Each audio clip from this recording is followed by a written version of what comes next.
Pernahkah Anda merasa kecewa setelah membantu seseorang? Mungkin Anda pernah menolongnya dengan penuh keikhlasan, tetapi akhirnya justru dikhianati atau dimanfaatkan. Itu bukan kebetulan. Bisa jadi Anda sedang diuji. Apakah Anda bisa bersikap bijak dalam memberi pertolongan?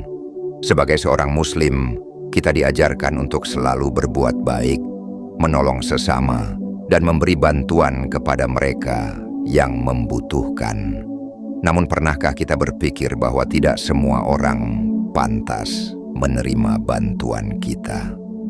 Ada orang-orang yang justru menyalahgunakan kebaikan, memanfaatkan kemurahan hati kita, bahkan menjadikan bantuan yang diberikan sebagai alat untuk berbuat kejahatan. Islam mengajarkan bahwa membantu orang lain harus dilakukan dengan kebijaksanaan, bukan sekadar mengikuti rasa iba atau belas kasihan semata. Allah dalam Al-Quran dan Rasulullah telah memberikan peringatan tentang tipe-tipe orang yang tidak layak dibantu, agar kebaikan yang kita lakukan tidak sia-sia dan justru berujung keburukan. Mari kita bahas siapa saja tipe orang yang dimaksud. Tipe 1. Orang yang terlibat dosa dan maksiat.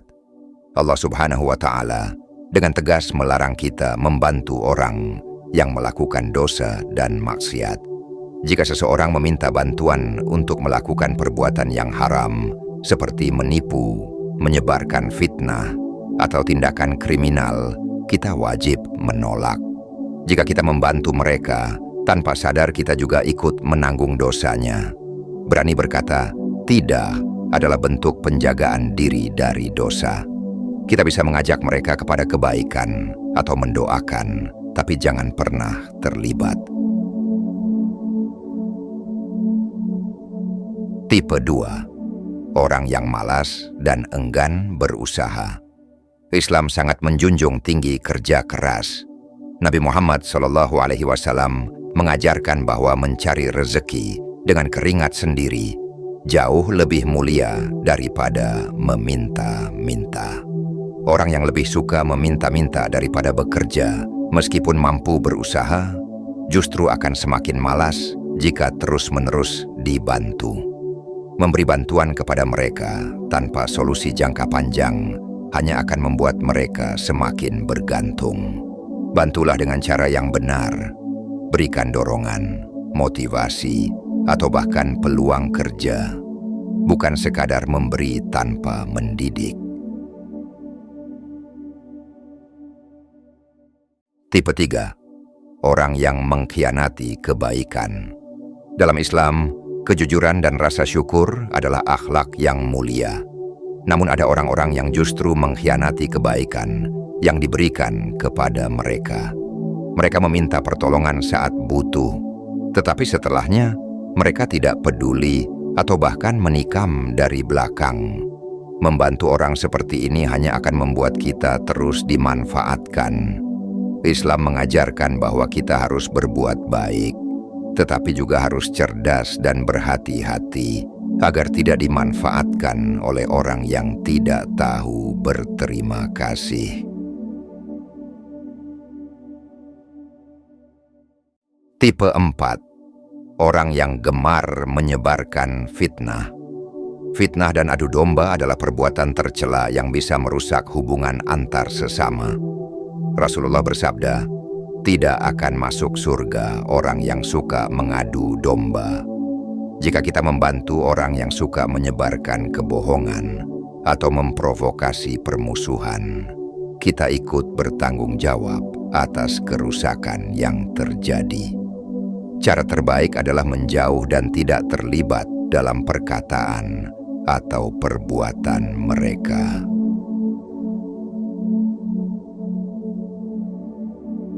Tipe 5. Orang yang tamak dan tidak pernah merasa cukup.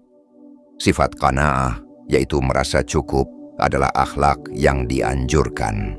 Sebaliknya, orang yang tamak tidak pernah merasa puas dengan apa yang dimilikinya. Jika diberi satu kali, ia akan meminta lagi dan lagi, meskipun mampu mencukupi dirinya sendiri. Membantu orang seperti ini bisa menumbuhkan sifat manja dan tidak bertanggung jawab pada diri mereka. Kita perlu membatasi bantuan agar mereka belajar untuk mandiri. Bantulah mereka yang benar-benar membutuhkan, bukan mereka yang hanya memanfaatkan kebaikan kita untuk memenuhi ambisi pribadi yang tidak ada batasnya. Tipe 6. Orang yang sering menyalahgunakan kepercayaan. Amanah atau menjaga kepercayaan adalah salah satu prinsip utama dalam Islam. Orang yang sering ingkar janji, tidak bertanggung jawab, dan menyalahgunakan kepercayaan akan membawa kita pada kerugian. Jika seseorang sudah terbukti tidak bisa dipercaya, sebaiknya kita lebih berhati-hati dalam memberikan bantuan. Membantu orang yang tidak bisa dipercaya hanya akan membuat kita terjebak dalam masalah yang sama berulang kali. Tipe 7. Orang yang berbuat zalim. Islam melarang keras kezaliman. Jika seseorang menggunakan kekuasaan atau kekayaan untuk menindas orang lain, kita tidak boleh membantu atau mendukungnya.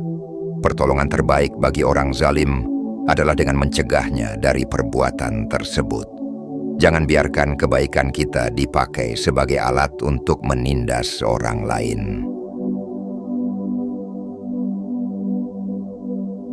Tipe 8. Orang yang suka merusak hubungan sesama. Ukhuwah, persaudaraan sesama muslim, sangat penting. Orang yang suka memecah belah hanya akan membuat kita ikut menanggung dosa. Jika seseorang datang dengan cerita yang berpotensi merusak hubungan orang lain, kita sebaiknya tidak langsung percaya. Jadilah penyebar kedamaian, bukan alat bagi mereka yang ingin melihat orang lain bermusuhan. Tipe 9. Orang yang memanfaatkan agama untuk kepentingan pribadi. Ada orang-orang yang memanfaatkan agama untuk menipu atau memanipulasi orang lain. Mereka menggunakan ayat-ayat Al-Quran dan hadis bukan untuk kebaikan, tetapi untuk mencari keuntungan duniawi. Jika kita membantu atau mendukung orang seperti ini, kita bisa ikut bertanggung jawab atas keburukan yang mereka sebarkan. Jangan sampai kebaikan kita menjadi jalan bagi orang-orang yang ingin memanfaatkan agama demi kepentingan pribadinya. Islam sangat menganjurkan umatnya untuk saling membantu, namun dengan landasan kebijaksanaan. Tidak semua orang layak dibantu, terutama jika bantuan kita akan dimanfaatkan untuk hal-hal yang merugikan. Membantu seseorang bukan hanya soal niat baik, tetapi juga soal akal sehat dan kehati-hatian. Jika seseorang benar-benar membutuhkan dan memiliki niat baik untuk berubah, menolongnya adalah ladang pahala. Tetapi jika seseorang terus-menerus menyalahgunakan kebaikan, maka menjauh dan tidak membantu adalah keputusan yang lebih bijak. Semoga kita selalu diberikan kebijaksanaan dalam berbuat baik dan tidak terjebak dalam kebaikan yang justru membawa keburukan. Membantu seseorang bukan hanya soal niat baik, tetapi juga soal kebijaksanaan. Jika kita membantu orang yang salah, kita bisa saja justru mendukung kejahatan tanpa sadar. Oleh karena itu, marilah kita selalu memohon petunjuk kepada Allah Subhanahu wa Ta'ala. Ya Allah, berikanlah kami kebijaksanaan dalam berbuat baik. Bimbinglah kami agar dapat menolong orang yang benar-benar membutuhkan dan menghindarkan kami dari kebaikan yang justru membawa keburukan. Jadikanlah setiap langkah dan bantuan yang kami berikan sebagai ladang pahala di sisi-Mu. Amin.